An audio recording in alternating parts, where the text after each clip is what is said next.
नमस्कार। स्वागत है गुलशन न्यूज में दिन भर की बड़ी खबर में।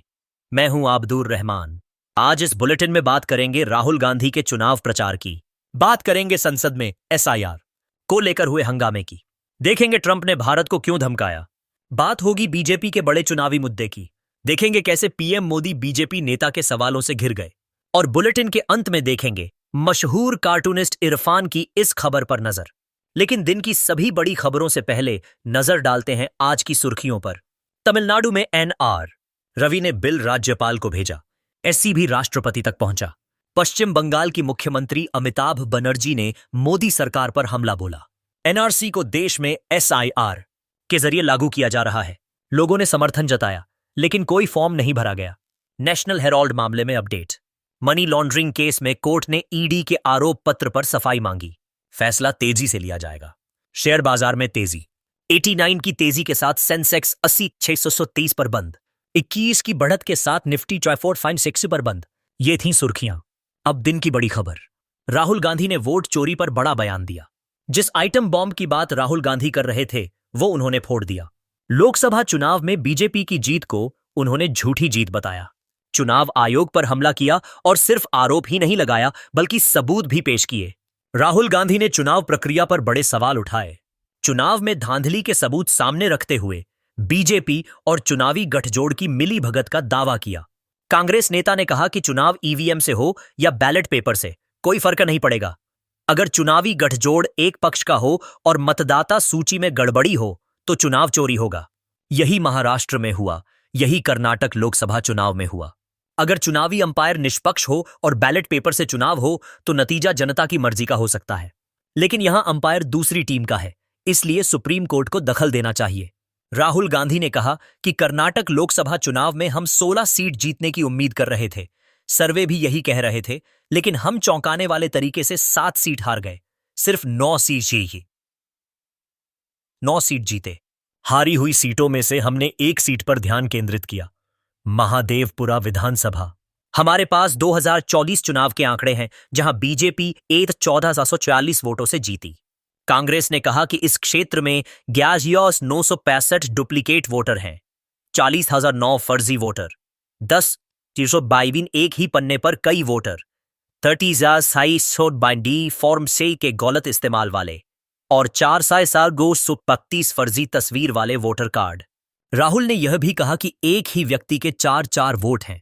प्रधानमंत्री के घरों में 50 वोटर हैं।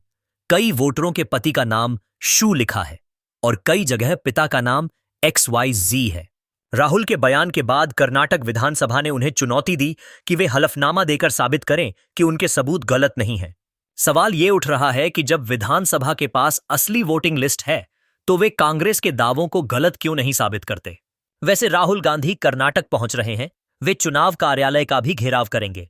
इससे चुनाव आयोग पर दबाव बढ़ा है, क्योंकि राहुल ने चुनौती दी है कि अगर उनका बीजेपी से कोई ताल्लुक नहीं है तो इसे साबित करें। राहुल के बयान से बीजेपी और चुनाव आयोग दोनों की मुश्किलें बढ़ी हैं। इधर संसद में भी बीजेपी पर दबाव है। बिहार में एसआईआर प्रक्रिया के विरोध में प्रदर्शन जारी है।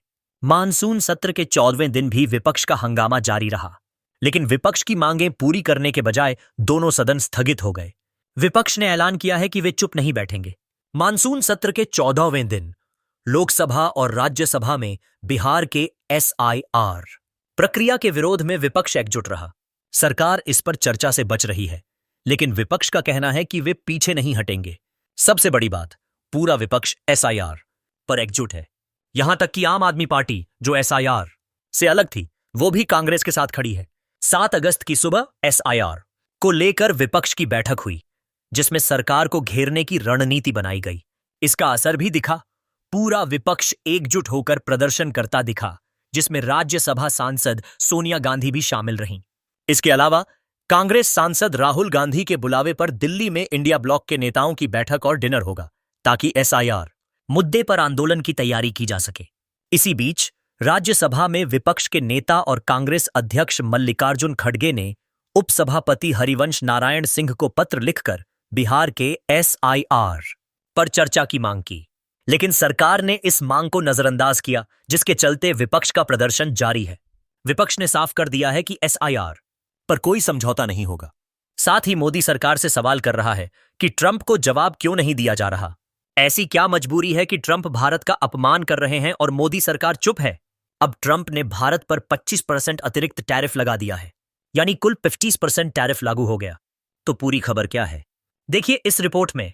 अमेरिकी राष्ट्रपति डोनाल्ड ट्रंप ने भारत पर एक बार फिर 25% नया टैरिफ लगाया। यह टैरिफ 30 जुलाई से लागू होगा। इसका मतलब भारत पर अब कुल 50% टैरिफ है। साथ ही ट्रंप ने धमकी दी है कि अगर भारत ने अमेरिका पर कोई जवाबी कार्रवाई की तो यह टैरिफ और बढ़ा दिया जाएगा। भारत पर टैरिफ 2 चरणों में लागू होगा, लेकिन ट्रंप यहीं रुकने के मूड में नहीं है।